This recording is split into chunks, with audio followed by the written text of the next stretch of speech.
good to have you join us again. You're watching TVC Breakfast. So as we journey through life, exploring new places and embracing new experiences, one is constantly reminded that no matter how far we go, there's truly no place like home.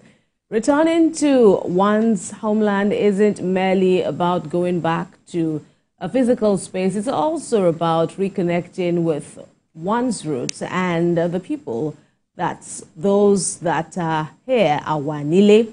And Awanile explores the influence of both continental and diasporic cultures on individual and communal identities, with a particular focus on modern fashion and the Lagos waterways. So there's an exhibition coming up called Awanile, which captures the spirit of those who remain grounded in their homeland while reflecting on how these foundations shape the global narrative.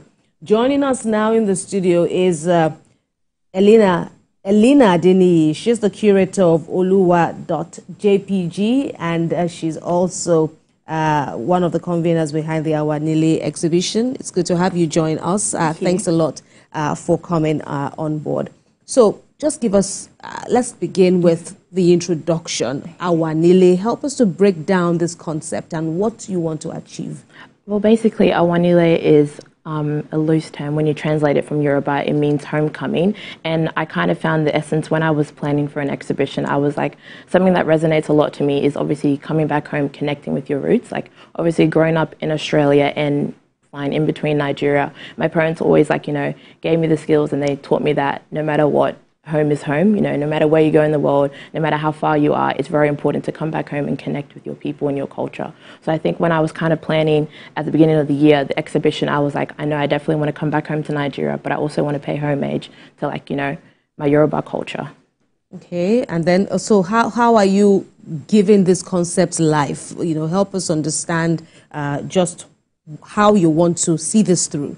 Okay, so basically for the exhibition Awanile, I wanted to tie it into fashion and the Yoruba culture, and also showcasing the waterways of Lagos.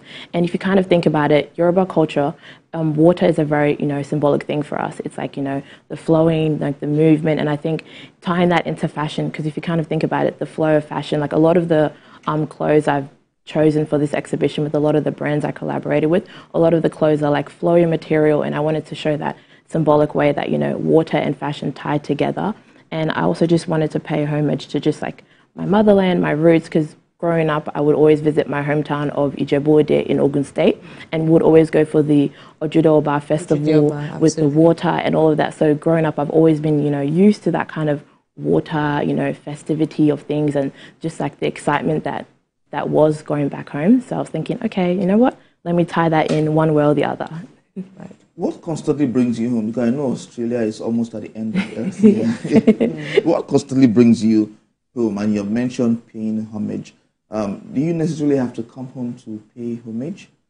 Just talk to us about Well, to be honest, some people believe you might not have to. I think for me, what brings me back home was the fact that, like, I've got family here. My grandmother is here. I've got my aunties and uncles here. So we would usually just come back, for Christmas time to visit, see everyone.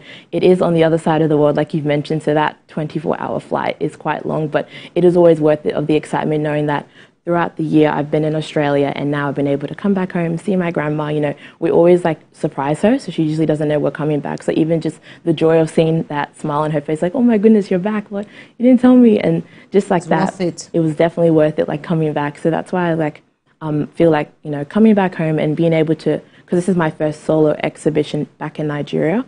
So it was something I was like, if I'm able to come back home and do that, I feel like I can really connect, because kind of working throughout the year, I've been like, working with other photographers and talking to them and stylists and fashion models.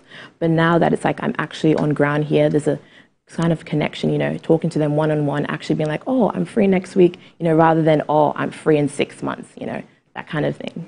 Okay, so now you've said it's actually a photography exhibition, yes, that's right? Correct. Yeah. Okay, so in terms of tell us more about your engagement with photographers here at home. Yeah. You just said something about that, but what's the level of interest with this project you're working on? Okay, the photographers back here, I can say, are so talented. Like, just I've been going back, because I've been back for 3 weeks, so I've been going to a lot of photography exhibitions, a lot of meet and greets with different artists of that nature, and I can just see the way they, like, you know, if we're being quite honest here, the creative industry in Nigeria is so strong, but the kind of, I would say, financial support they're being shown is not so much. So being able to see them, you know, with all they have, give their all with whatever they're doing, and I feel like that's quite inspiring to me, knowing that, like, you know, maybe in Australia you can get like a grant from like the government to, you know, support your exhibition. Right. So that is available in Australia? Yeah, those kind of resources are available in Australia. So it's quite inspiring when I go to an exhibition here and it's like an artist or photographer and they're saying, oh, you know, I kind of, you know, all the money I had, extra money from like when I was serving, you know, I saved it just to have this exhibition is something I see that's like, wow, with all the little resources they've been able to get, they still have this beautiful exhibition. Mm. So in Australia, I'm sure there are a lot of Nigerians there, a lot of Yoruba people. Do you speak the language properly? Yes, I do. I do have an accent when I say it, I will say, but my mom kind of taught me and my siblings, you know, both my parents were like, you know, I think it's very important, you know, you don't lose touch of that Nigerianness that you have. So we do speak Yoruba. And funny enough, I went to high school here in Nigeria. So when I was in high school, I was able to read and write in Yoruba. But obviously now I can only read and speak it, but I understand it fluently. It's basically like hearing English for me. So how do the whites there take your arts, take your language? How do they take it? How accommodating are they with all of this? I've been very blessed. They've actually been very, like, you know, accommodating. They see it as something that's like, oh my goodness, like this is so different from the usual, you know, fashion we have. And they see it as a piece of like, tapping into a piece of like Nigeria. For them, it's like, obviously most of them won't be able to travel to Nigeria. So they're like, for them, it's like, oh, if I'm able to like just go to this exhibition and see this artwork, I can kind of connect with the artist or the work or the culture. So I try very much with the work I do to like pay homage to like Yoruba culture, you know, like one of the shoots I had that's like quite, like they would have seen like that you just had rolling up was like a shoot for a Nigerian restaurant that had just opened up in Brisbane. And it was like, I wanted to showcase that, you know what, I am in Australia right now. I am using, you know, Australian like backdrops for the shoots, like, you know, landscape and nature, but it's more so like I got my brother's like, you know, traditional wear, I got his beads that he had worn, and then I like kind of made like a filler cap. So that was like tying into like going to an Australian art store and getting materials, but making a cap that was like symbolic to the Yoruba culture. And does it help that, you know, Australia also has ethnic roots? Australia is big on, you know, traditions. Do you think, like, you know, the environment just helps your work somehow? Because they too are also appreciative of their culture. I think definitely, because Australia is so multicultural. There's so many different people from so many different walks of like life. So I think being able to be in a space like that actually, you know, respects the culture is like a really good thing. And it helps us as like artists be like, you know what, we might be a minority, you know, compared to like the majority of like Australians, but they still appreciate the work we're doing, especially now in this like the past few years. It's like a lot of creativity has been coming up from like where I live in Brisbane. Okay, so let's come back to this Awanile project in Lagos, Nigeria. And you've said in your 3-week stay so far, you have attended some photo exhibitions. How does yours work? Do you see it as a build-up to all the others that you have attended, or does yours give a standout feel? Does yours stand out or have a distinct element? Or are you working with, you know, fellow photographers, you know, maybe are they complementing your work somehow? Just tell us something more about this project. Okay, sweet. So for the exhibition, I wanted to do something a bit different. Like, you know, usually for the stuff I've been to, I've seen they've had their photos, you know, they presented it in that way. And I was like, really like how they've done it, but I've always wanted to do a somewhat sort of immersive exhibition. So in saying so, for the exhibition this week, I obviously worked with like lots of brands, you know, models, and makeup artists and hairstylists, all Nigerian, all living in Lagos State. But I wanted to showcase that work in a more way so you can come to the exhibition rather than just going, you know, looking at the photos and being like, okay, you know what, I looked at the photos, what's next? I want you to actually come and experience art. So there will be like some art sculptures that I'm currently working on in a center. There will be a short film that you can stand there, you can watch, you can actually conversate with people. Because I feel like another theme I wanted to work on was building up conversations with people, being like, okay, why did she use that piece of sand? Why did she use that rock? Why did she, you know, put those pieces together? Why did she choose that model? And then even with the other side, because there'll be two sides for the exhibition, the other side is more so like photos, but they're not just kind of stuck up on the wall. They're more like hanging in, so they're hung up in like a closed wire type of thing. So it's like looking at photos like you would go to a store, you section through, you know, stuff like that is what I've been trying to like implement, that it's more of an activity rather than just a photography exhibition. All right, so talking about the exhibition now, what has been your experience organizing this? It has been all over. It's been a roller coaster, I can say. It's been like lots of ups and downs, but I think that's kind of tied in what would make the exhibition so like worth it in the end. Like I've been very blessed and grateful that a lot of the people I've reached out to, they've been very like, yes, you know what, I'm so down, when do you need me to work with you? Everyone's been very accommodating, everyone's been really nice, which has been very lucky on my path. And just like, I think the main thing, the kind of challenges I faced was obviously going to the beach. So all the shoots were at the beach. So it would kind of be going to the beach, and then people would be like, oh, you must be from some big companies, you know, they'll try and charge a crazy amount of money. And I was like, oh, no, like it's just me. Like I don't have all these big cameras. I've just got like, you know, my film and digital camera, and it's just like me and the model. But then other than that, I've been like quite lucky, I'd say. And are you working with government, or are you hoping to expand this somehow? This is Lagos also big on culture and all. Where do you see this heading? Even, okay, fine, this might be a pilot, I believe it's a pilot scheme, but you know, what are your aspirations moving forward? I would love to see myself working with the Lagos State government. I think for this one, I wanted it to be the first of my homecoming series. So I'm trying to definitely come back to Nigeria more and do a lot more work creatively and just like work with so many other creators. But I think for me, it was having this exhibition to be, like you said, the pilot, like opened so many doors to meeting people. I was hoping a lot of people would come interact with me and be like, okay, what inspired you? You know, how did you come up with this? How is it like, you know, coming from a place where you don't really know that many people in Nigeria and curating this exhibition, and then also hoping that, you know, maybe like some government officials would see it and be like, oh, you focus on Lagos waterway, because I know water is a very important part of our culture, and especially in Lagos, like everyone loves to go to the beach here. So I was hoping they'll be like, okay, what inspired you? You know, would you be looking to do more photo shoots that have to do with water, just to showcase, like, you know, as much as we've got like, you know, the big artists and the big movie scene in Nigeria, we also have got like the big beaches, and showcase that, and like internationally as well. So in showcasing all of this, are you also meeting those who are custodians of our culture here?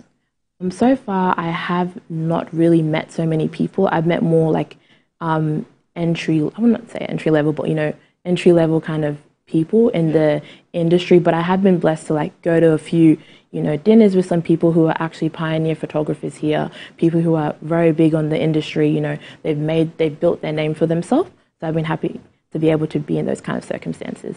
So tell us your story in terms of, the general notion that there is no place like home. Yeah. So here you are, you've seen the best, you've seen the good, the bad, and the ugly of Nigeria, basically, and now you're in, Australia. Yeah. In terms of, that yearning in your heart, help us to speak to, this sense that no matter the successes one makes, seeking greener pastures abroad, in relocation,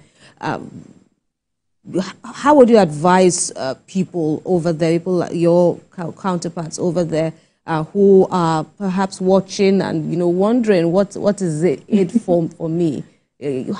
Tell us your story, really, in terms of this concept of there's really no place like home, and which is perhaps why you are here. Yeah, okay. So basically, I would say 23 years ago, my parents decided to migrate to Australia, and there I was born. My siblings as well came along, because at that time they were like 6 and 7.